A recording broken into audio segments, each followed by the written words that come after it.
Humans are remarkably delicate beings, Commander Vortex remarked, his four eyes blinking in perfect sequence as he examined the holographic display. Their breathing mechanism demands an unbroken supply of oxygen.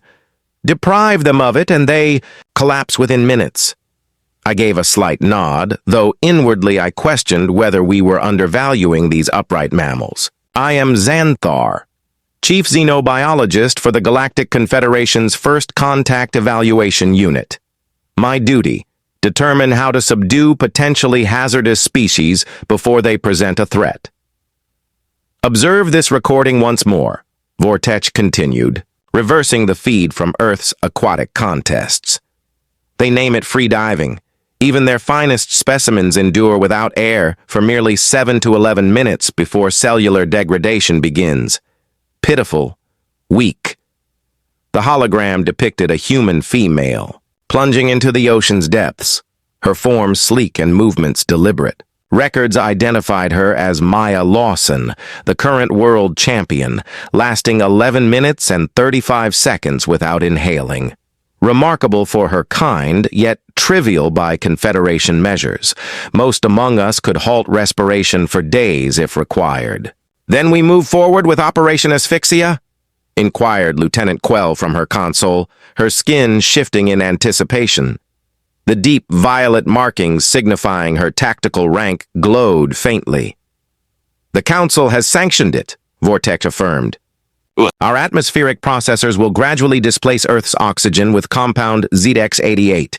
Harmless to most organisms, but it prevents human hemoglobin from binding oxygen. They will suffocate without realizing the cause. Clean, efficient, Quell noted with satisfaction. No crude ballistics or detonations. I have always favored precision over spectacle. Respiratory mastery indicates that a single extraordinary case does not redefine the species' baseline. Quell cut in. Our predictive algorithms place Plan Asphyxia's success rate at 99.8%. I considered pressing the issue, but recognized the futility. The Confederation had already judged humans unfit for entry into the galactic community, too inventive, too aggressive, too voracious in their resource use. In their view, it was best to remove the threat now, and to do so cleanly.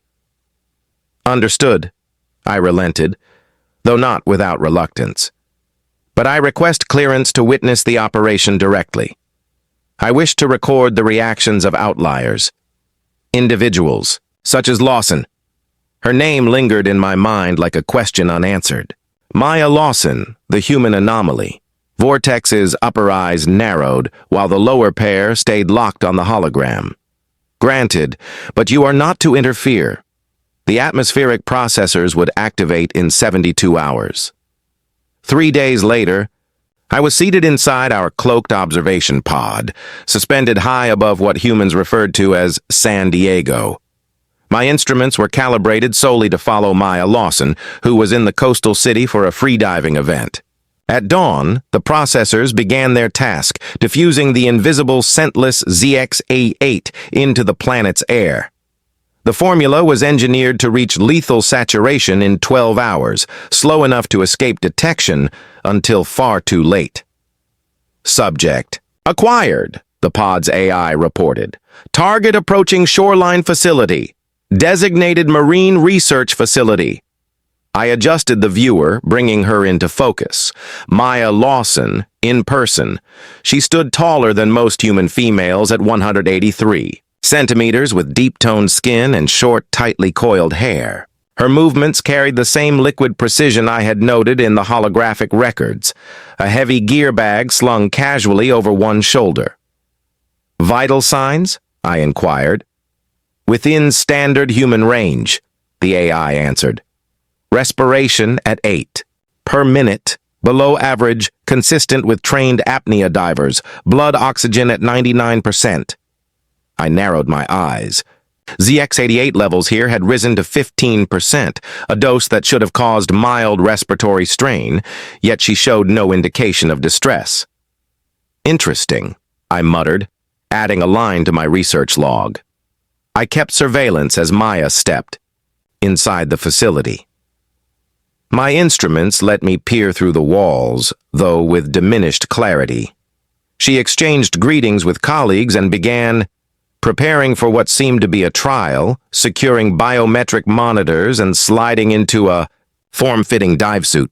ZX88 saturation now 22%, the AI reported. Citywide emergency networks show a 43% spike in respiratory distress incidents. Predictable, those with fragile lungs, the aged and the infirm would succumb first. Yet Maya and her team moved without the slightest hint of impairment. I magnified the feed and activated audio capture. "Readings are off today," remarked a male in a white coat.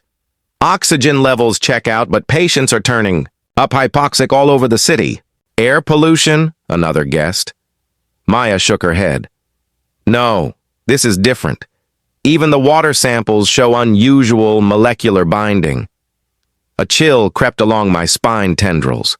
She was perceiving ZX88's effect already. Impossible. Humans lacked the means to identify it. "Whatever it is," she continued, "we proceed. Respiratory adaptation trials can't be delayed." I watched uneasily as she descended into a vast water tank, sensors mapping her vitals in real time. What was she attempting? "Commencing breath hold trial with compound RX-42, the system announced. "Operation Asphyxia commences," the male researcher. "Maya, your blood has been infused with the compound for 72 hours now. Theoretical oxygen storage capacity should be increased by 400%. My four hearts nearly stopped. They were experimenting with respiratory enhancement. This wasn't in any of our intelligence reports. Starting countdown, the researcher continued. "Take your final breath and signal when ready." Maya inhaled deeply, her chest expanding, then gave a thumbs-up signal and submerged in the tank. "Timer activated," said the researcher. I watched in stunned silence as minutes ticked by. 5 minutes, 10 minutes. The normal threshold for elite human breath holders. ZX88 concentration now at 35% reported my AI. Widespread respiratory distress reported throughout the region. Outside the research facility, humans were surely beginning to collapse, confused and frightened as their bodies failed to process oxygen. Yet inside the tank, Maya Lawson remained calm, her vital signs stable. 15 minutes passed, then 20. "This is unprecedented," whispered one of the researchers, unaware that an alien observer was thinking exactly the same thing. At 30 minutes, Maya finally signaled and surfaced, taking a casual breath as if she'd just been underwater for seconds rather than half an hour. "How do you feel?" asked the white-coated researcher. "Fine," Maya replied, wiping water from her face. "I could have gone longer, but I was getting bored." The researchers laughed, but I felt only dread. "Our intelligence was catastrophically wrong. Central Command needs to know about this," I said, activating the emergency communication channel. "Commander Vortex, this is Xanthar. We have a serious problem." No response came. Strange. AI status of communication systems. All systems functional. No response from command vessel. I tried again. "Commander Vortex, please respond. Emergency priority Alpha." This time a response came, but it wasn't Vortex. Lieutenant Quell's voice sounded strained. "Xanthar, don't return to the command vessel. We are compromised. Explain," I demanded, but the humans, they knew. Somehow they knew we were coming. ZX88 isn't affecting their military or leadership. They have boarded us. They are wearing some kind of breathing apparatus. My mind raced. How our stealth technology doesn't work as well as we thought. Quell interrupted, her voice growing weaker. "They tracked the atmospheric processors, used them to find us. And Xanthar, they can hold their breath much longer than our research indicated, long enough to breach our airlocks without equipment." But the communication cut off abruptly. I sat in stunned silence, watching as Maya Lawson exited the tank and began removing her monitoring equipment. My gaze shifted to the Research Sense main display screen, which now showed a news broadcast. The emergency alert scrolled across the bottom, warning of an atmospheric anomaly and advising citizens to remain indoors. But what chilled me was the main image, a blurry photograph of what was unmistakably a Confederation vessel, partially visible, despite its stealth field. "They have known all along," I whispered. Just then, my Lawson looked up directly toward my observation pod's position and smiled. It was impossible our technology was undetectable by human standards. Yet, her eyes locked, with mine as if she could see through the cloaking field. She spoke, and though her words were addressed to her colleagues, I felt they were meant for me. "Looks like our visitors are learning an important lesson today." "What's that?" asked one of the researchers. Maya's smile widened. "Never." The shocking discovery underestimate humanity's ability to adapt. As if responding to her words, my pod system suddenly blared with warnings. "Warning! Unknown craft approaching! Stealth field compromised. Multiple targeting systems locked on." Through the view screen, I saw them. Sleek human aircraft, previously undetected, now surrounding my position. Their designs were unlike anything in our intelligence files. More advanced, more threatening. "This isn't possible," he muttered. "Their technology is decades behind ours." "That's what we wanted you to think," came a voice over my communication system, Maya Lawson's voice. My blood ran cold.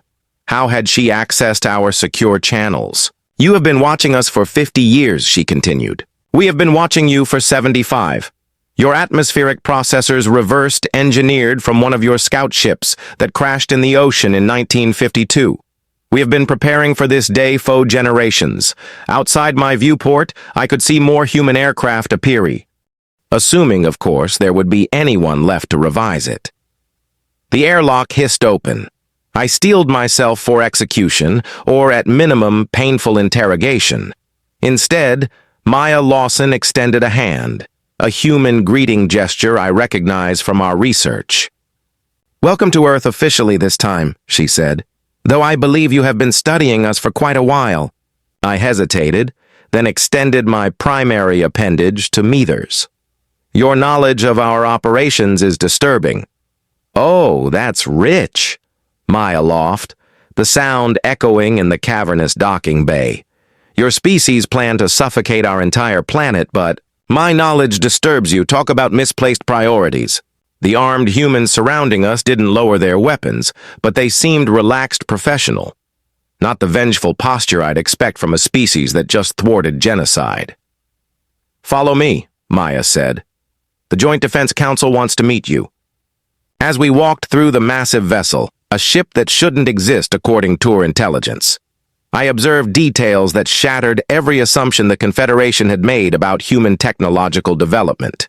The corridors featured gravity manipulation far beyond what humans should possess. The materials were unknown alloys, and most concerning, every human we passed seemed completely unaffected by the ZX-88 saturating Earth's atmosphere. "How long have you known about us?" I finally asked. Maya glanced back. "The Tone scout ship that crashed in 1952 gave us our first concrete evidence. Before that, just myths and legends about visitors from the stars. Toan, they are a peaceful observation species. They don't even have weapons." "Exactly," Maya nodded. "Which is why we didn't immediately develop military countermeasures. We learned their language, studied their technology, and eventually figured out how to access their database. That's when we discovered the Confederation and your less than friendly assessment of humanity. We entered a large chamber where 12 humans of various ethnicities sat around a circular table. Their eyes turned tome with expressions ranging from curiosity to undisguised hostility. "Council members, this is Xanthar, xenobiologist for the Galactic Confederation," Mia announced.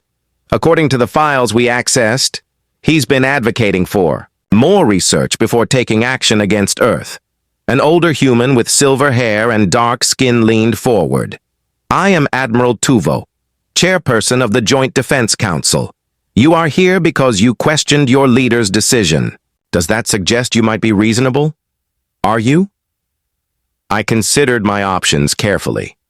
The Confederation had clearly catastrophically underestimated these humans. My duty was to report accurately, regardless of political implications.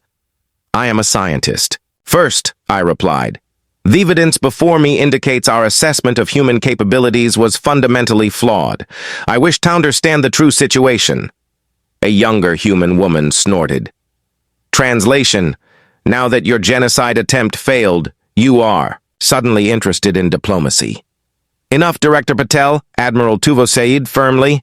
Xanthar, let me be direct. Your fleet captured and confronted has been neutralized. Your command vessel is under our control. The atmospheric processors are being deactivated, and the ZAC-88 compound is being broken down by our countermeasures.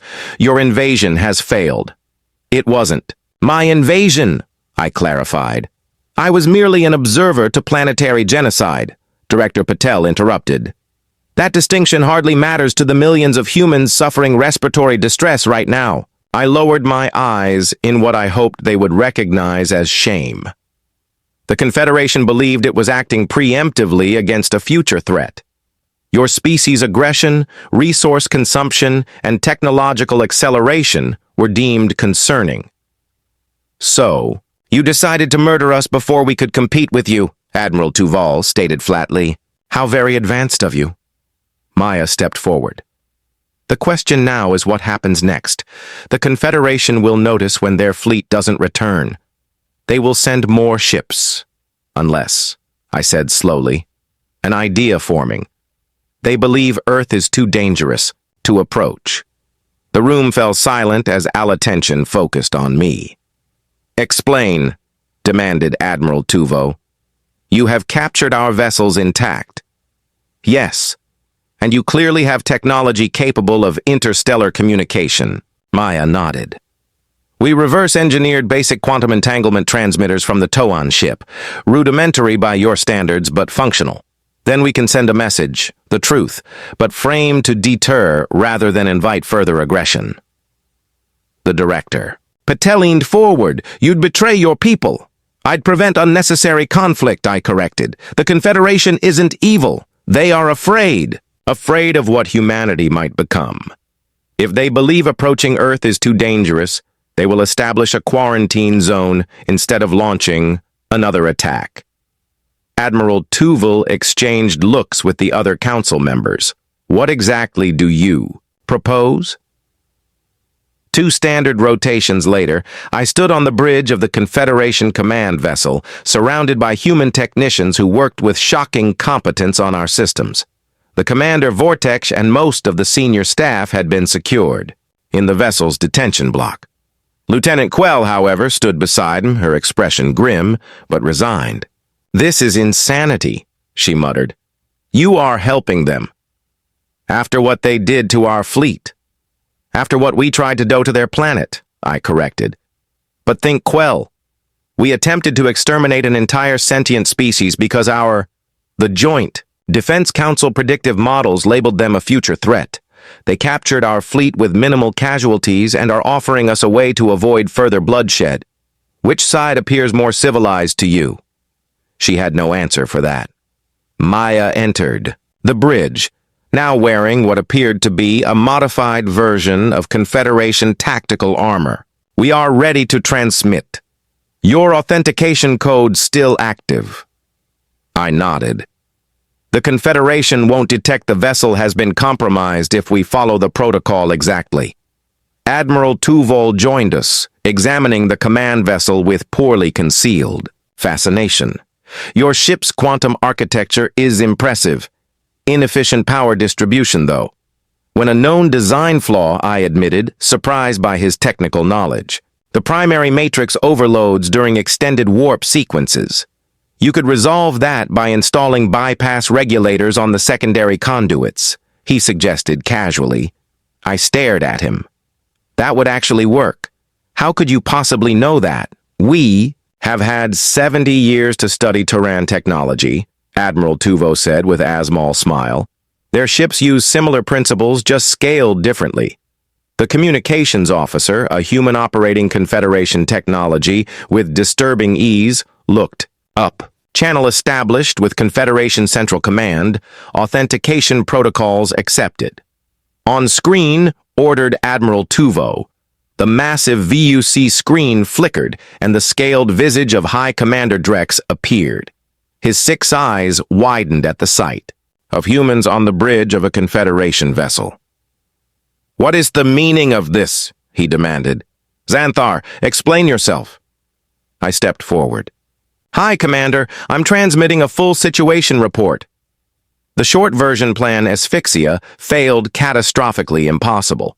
Our models gave it 99.8% probability of success. The models were wrong, I stated flatly. The humans were aware of us, prepared for us, and have technology far beyond our estimates. Maya stepped into view. "Hi, Commander Drex. I am Director Lawson of Earth's Defense Forces. Your attack on our planet constitutes an act of war. However, we are prepared to show restraint if the Confederation acknowledges our sovereignty and establishes a non-aggression pact." Drex's scales darkened with rage. "You dare dictate terms." "The Confederation does not negotiate with primitive. We have captured your entire attack fleet intact." Admiral Tuval interrupted. "A new diplomatic strategy. We have accessed your databases, studied your technology, and identified the locations of your nearest outposts.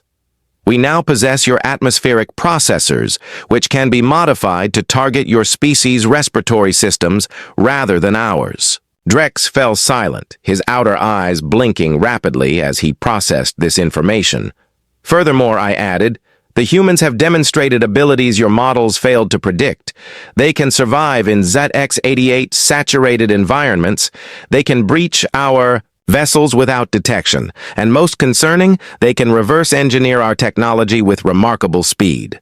"He's telling the truth," Lieutenant Quell confirmed, stepping forward. "I watched them board our vessel without breathing equipment.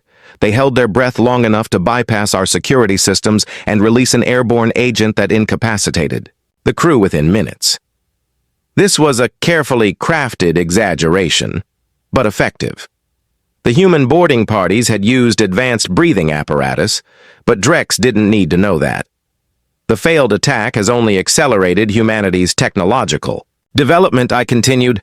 "I have witnessed their scientists already adapting our weapon systems to their own use." On cue, a human technician activated a modified Confederation energy cannon on a nearby console.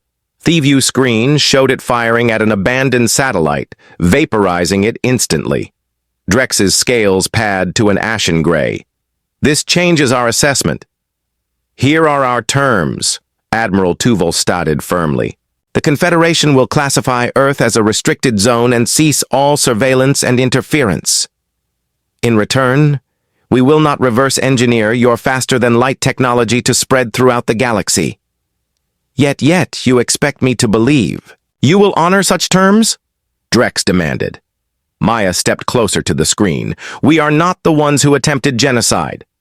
High Commander, between our two species, only one has demonstrated a willingness to exterminate an entire civilization based on